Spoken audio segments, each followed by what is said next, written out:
அனைவருக்குமே வணக்கம். சற்று முன் கிடைத்திருக்கக்கூடிய ஒரு மிக மிக முக்கியமான செய்தி ஒன்று வெளியாகி உள்ளது.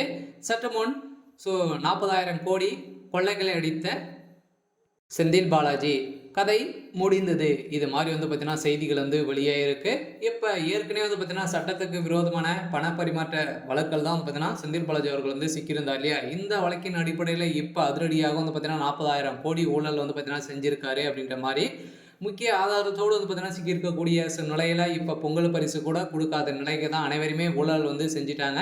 ஸோ அதனால் இந்த பணங்களை அனைத்தையுமே பார்த்தீங்கன்னா எங்கே போயிருக்கு அப்படின்ற மாதிரி இப்போ பார்த்தீங்கன்னா எதிர்க்கட்சிகள் அனைவருமே கேள்விகள் எழுப்பி ஒரு நிலையில் தான் இப்போ கரூரில் 40,000 கோடி கொள்ளையடிக்கப்பட்ட சம்பவம் தான் இப்போ ஒரு அதிர்ச்சியான தகவல் வெளியே இருக்குது. இதனால் மின்சாரத்துறை மூலமாக சம்பாதித்த அனைத்து விதமான எவிடன்ஸுகளும் பார்த்தீங்கன்னா இப்போ அதிரடியாக அன்புமணி காரஞ்சாரமாக பார்த்தீங்கன்னா இப்போ வெளியிட்டிருக்கக்கூடிய செய்தியால் தான் தமிழகமே ஒரு பரபரப்பாக பேசப்பட்ட ஒரு நிலையில் ஒரு அதிர்ச்சியான தகவல் தான் வெளியே இருக்குது. இதை பற்றி இந்த வீடியோவில் பார்க்கலாம். அதுக்கு முன்னாடி நம்ம சேனலுக்கு இப்போ தான் நீங்கள் முதல் முறையாக வந்திருக்கீங்க அப்படின்னா மறக்காமல் நம்மளுடைய சேனலை சப்ஸ்கிரைப் பண்ணி சப்போர்ட் பண்ணுங்கள். வாங்க வீடியோக்குள்ளே போகலாம். இப்போ பார்த்தீங்கன்னா ஏற்கனவே செந்தில் பாலாஜி அவர்கள் பார்த்தீங்கன்னா சட்டத்துக்கு விரோதமான பண பரிமாற்ற வழக்கில் தான் நிபந்தனை அடிப்படையில் ஜாமீன் வந்திருக்கார் இல்லையா?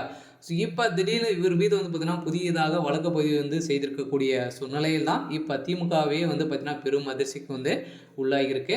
இப்போ கரூரில் செய்யப்பட்ட கொள்ளைகள் அனைத்தையுமே பார்த்தீங்கன்னா இப்போ அமலம் ஆகிருக்கு. இதனால் ரூபாய் 40,000 கோடி மின் கட்டணம் உயர்த்தி பிறகும் ரூபாய் 44-35 கோடி நஷ்டம் ஏற்பட்டுள்ள நிலையில் மின்சார ஊழல் குறித்து விசாரணை நடத்த வேண்டும் என பாமக தலைவர் மருத்துவர் ராமதாஸ் அவர்களும் அன்புமணி ராமதாஸ் அவர்களும் பார்த்தீங்கன்னா இப்போ வலியுறுத்தியிருக்கக்கூடிய நிலையில் தான் பார்த்தீங்கன்னா இது குறித்து அவர் தனது அறிக்கையில் கூறப்பட்டிருந்த நிலையில் கடந்த 2023-24 ஆண்டு தமிழ்நாடு மின்சார வாரியம் ரூபாய் 4,435 கோடி இழப்பை சந்தித்து இருப்பதாக வெளியிட்டுள்ள செய்தியில் அதிர்ச்சியான அளிக்கின்ற நிலையில் தான் தமிழ்நாட்டில் கடந்த 3 ஆண்டுகளாகவே தொடர்ந்து மின்சார கட்டணம் உயர்த்தப்பட்டு வரும் நிலையில் மின்சார வாரியம் லாபம் ஈட்டும் நிலையில் எட்டாதது ஏன் என வினாக்கள் எழுப்பியிருந்த நிலையில் தமிழ்நாடு மக்களின் மனங்களின் எதிரொலிகளை பார்த்தீங்கன்னா திமுகவுடைய அரசு நிறைய ஏமாற்றங்களை செய்து வரும் நிலையில் தான் பார்த்தீங்கன்னா இப்போ 2023 ஆண்டு காலத்தில் மின்சார வாரியத்தின் வருவாய் சுமார் ரூபாய் 54,000 கோடியாக இருந்தது. அப்போது மின்சார வாரியத்தின் இழப்பு சுமார் 9,000 கோடி தான் இருந்தது. இருந்தாலும் இப்போ 30% விழுக்காடுகள் மேலாக உயர்ந்திருக்கக்கூடிய சூழ்நிலையில் தான் பார்த்தீங்கன்னா இப்போ அதிரடியாக செந்தில் பாலாஜி அவர்கள் கைது செய்யப்பட்டிருக்காரு. அதனால் செந்தில் பாலாஜி அவர்கள் பார்த்தீங்கன்னா கரூரில் அடிக்கப்பட்ட கொள்ளையால் ஏற்கனவே அதானியுடைய விஷயத்திலும் கான்ட்ராக்ட் மூலமாக இவருக்கு நிறைய தொடர்புகள் இருக்குது அப்படின்ற மாதிரி தான் இதில் அடிக்கப்பட்ட கொள்ளைகள் அனைத்தையுமே இப்போ வெளியில் இருக்கக்கூடிய சம்பவங்களாக தான் மாறி இருக்கு.